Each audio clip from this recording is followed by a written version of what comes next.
I feel like these days people get to die earlier in the hospital than at home. Reason being that when you go to the hospital, are you not meant to? Of course, when you go to Kemi, look at me. Look at me. Be strong, okay? Okay, Kemi. Be strong. Be very strong. Eh?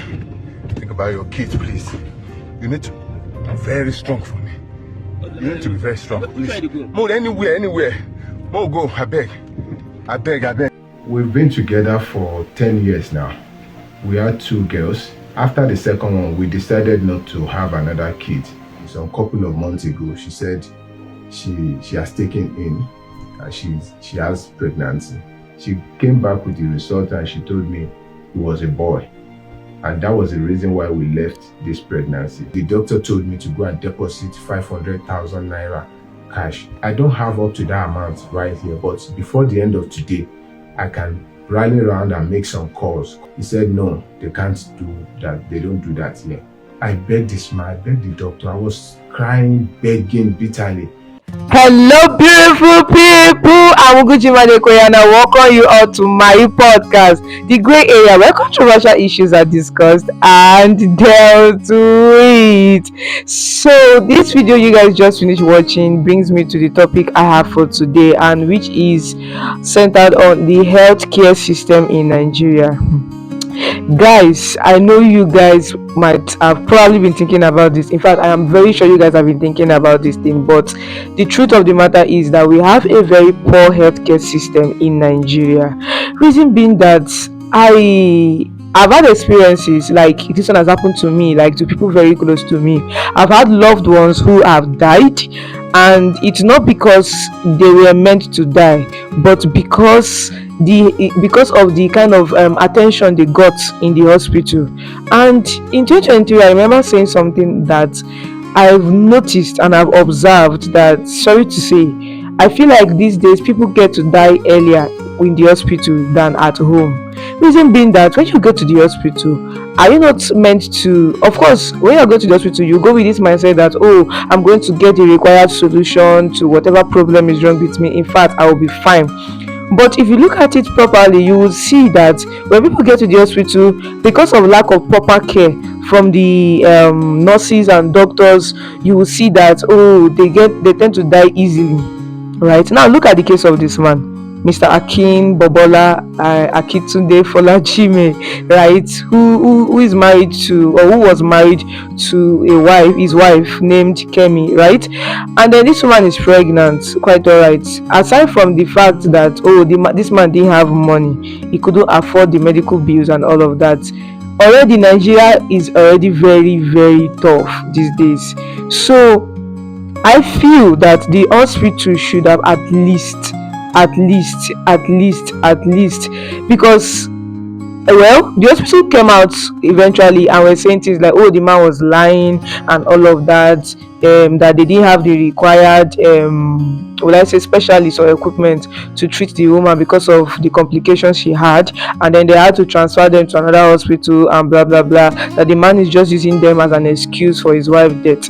But first of all, the question I kept asking myself was, why would a man who lost his beloved wife want to just come and drag an hospital without them being involved in any way? You understand? And it's really crazy.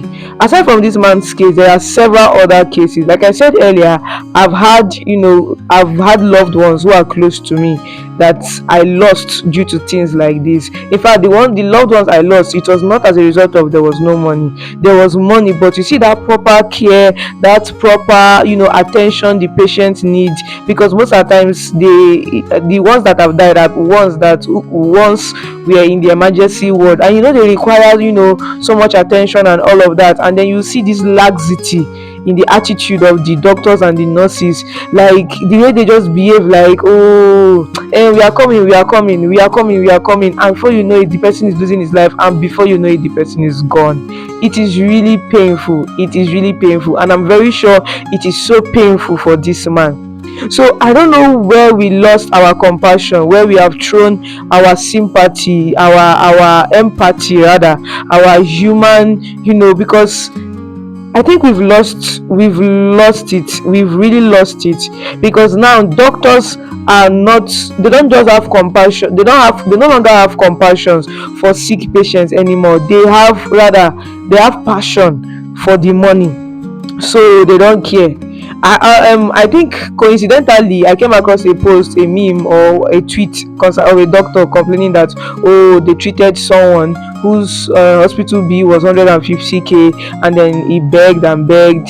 I mean, the people that brought him begged, because the man, they said they brought him in a critical state, and then they were able to pay 50k deposit first, and after treating him, he did what, he brought in like hoodlums and ran away. He made a scene in the hospital and ran away, that, oh, see why doctors don't. But excuse me, that was one case. Abi, that is one case out of hundred several cases, so you can't use that as an excuse. And even before cases like this started coming up, doctors have chosen money over the health of their patients, and which is very, very wrong, which is very, very wrong. Please, please, please, doctors out there, nurses out there, I know that you are doing all of these things for your job, to retain your job and all of that, but please, the life of a patient is much more important than that money. It is much more important. Sometimes I sit down and I wonder, what will doctors say to God when they get to heaven? When they get to heaven, it's really crazy.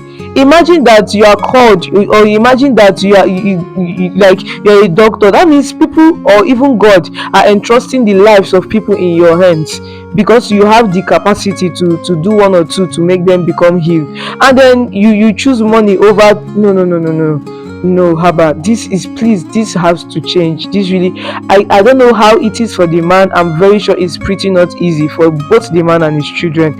Imagine losing your mom or your wife at this critical moment.